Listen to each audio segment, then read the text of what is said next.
Vrau gruan dhe më pas veten dalin pamjet nga vendi ngjarjes. Pamje të siguruara nga vendngjarja në fshatin Kurjan të Fierit tregojnë praninë e forcave të policisë dhe banorëve të zonës pas krimit të rënd ku një moshuar vrau bashkëshorten dhe më pas veten.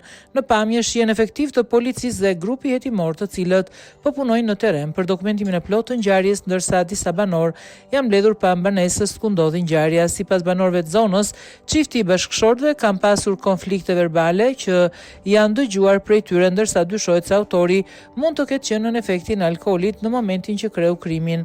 Sipas të dhënave paraprake, rreth orës 14:30 shtetasi Shefit Rapaj, rreth 80 vjeç, dyshohet se ka qelluar me armëzjar i pushk bashkëshorten e tij Dashuri Rapaj, rreth 75 vjeç, brenda banesës së tyre dhe më pas ka kryer vetvrasje.